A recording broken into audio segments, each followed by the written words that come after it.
This situation with Tarik Skubal and the Detroit Tigers is quickly turning into one of the most fascinating sagas in baseball this offseason. And I'm going to get into some new information. But you've got the ace of the staff, who is a back-to-back American League Cy Young Award winner. And instead of being traded or locked into a long-term extension, we're talking about arbitration and a potential standoff that could define Detroit's 2026 and beyond. And honestly, I couldn't be any more disappointed in it. And so here's where we stand today. Skubal and the Tigers did not reach a contract agreement before the deadline, which means that both sides have now exchanged arbitration figures and are heading toward what could be one of the biggest arbitration hearings we've ever seen. Skubal's camp is asking for a whopping $32 million, which would be a record for an arbitration decision. And Detroit countered at around $19 million. And so that's a jaw-dropping $13 million gap that isn't going to be swept under the rug, which is why they're heading to arbitration. This isn't your normal arbitration argument about rounding numbers. This is a headline-making standoff between one of baseball's most elite pitchers and a franchise that's deciding whether to hold on to him or figure out a way forward with him. And I guess my biggest thing in some of the information that's coming out today is that Detroit has already turned down what they called reasonable trade offers this winter. And I would be interested to know if what they would have been receiving would have been closer in value to the money they want to pay Tarik Skubal or the money that Skubal's asking for. Now, they're not going to tell anybody that, and we're not going to know that, but they've essentially said thanks, but no thanks to teams that would have given up real value for him.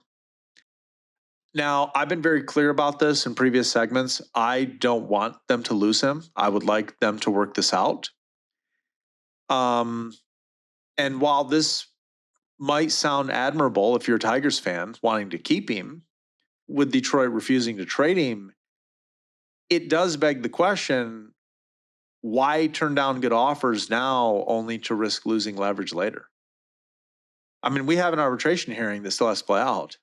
And so if the Tigers lose and then they go, okay, we want to get rid of them. Well, what if the buyers of Skubal are no longer interested? Because that's the baseball truth here.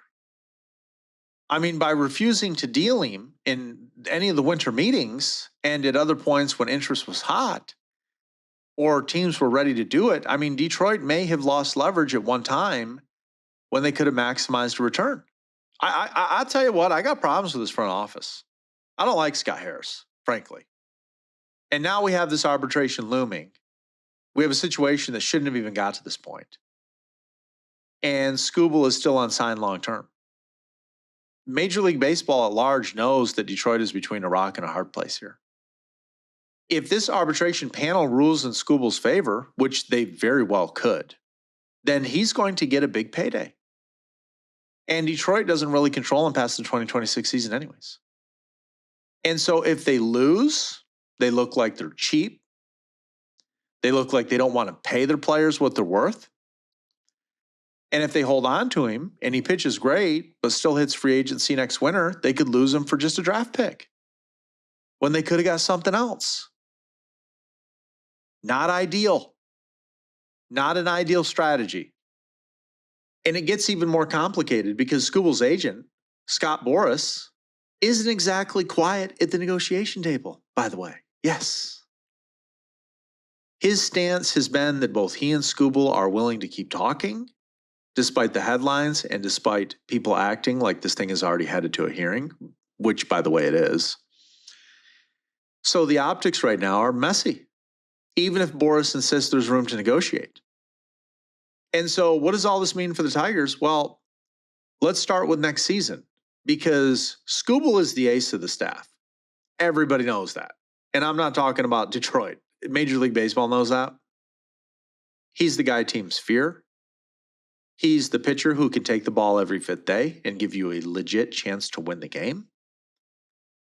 Losing him, either through trade or arbitration fallout, or him walking to free agency in 2027, is going to leave a massive hole in Detroit's rotation. And even if they try to replace him internally or through free agency, it's the kind of loss that isn't going to mesh well with a team trying to build sustained success. You're not going to simply replace a 200 strikeout Cy Young Award winning lefty. So that's not going to happen. The other thing we need to think about is the team chemistry in the clubhouse. When your best player is publicly negotiating, publicly standing firm on his value, and publicly linked to trade rumors, it creates a distraction. Even if players try to stay focused on the field, that chatter is going to seep in. Fans are talking about whether the team is serious about winning or not. Opponents are obviously circling the story. And media narratives are going to start to shift from Detroit's on the rise to Detroit's probably mishandling its best asset. It's just not an ideal backdrop for a team that's trying to build momentum. And I'm telling you, I do not like this. I haven't liked it from day one. If you haven't heard my position on this and some of the other facts, please listen to some of my other segments on this. Because the next thing is the arbitration hearing itself. And these hearings are dramatic affairs. They are complete dice rolls. I mean, a panel picks either the player's number or the team's number, and that's it. They don't split it down the middle. So regardless of how tough Detroit tries to seem or how calm Skubal's camp is publicly, there's risk here. They're going to pick a number. Now, if Skubal wins big, then Detroit's going to pay a ton for 1 year. And if they lose, Skubal still hits free agency next winter and could walk off into a massive free agent contract. So every outcome has drawbacks for the Tigers. And so as we think about the impact on the season, we've got to talk about roster building too. Because if Detroit keeps Skubal at heavy arbitration cost, but doesn't surround him with complementary pieces because they tied up so much of their payroll and leverage, then the rest of the team might suffer. And that's why I feel like maybe they should have listened a little bit better to some of the teams that were interested in him if they were willing to get quite a bit. Because if they trade him later or they let him walk after 2026, they might get stuck with a rotation hole and hardly anything in return because the market dried up or they mistimed the deal. That's a delicate balancing act.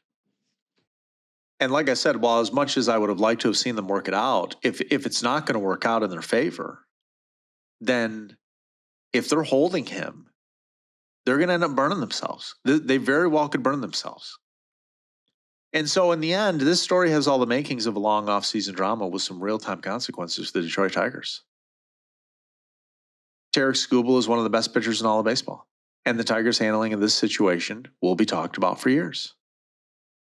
But however this pans out for the organization, it's going to echo into 2026 and maybe even 2027 as they try to build as a contender. And no matter what happens, this arbitration battle and Detroit's refusal to trade him earlier might end up defining the franchise's direction for a long time.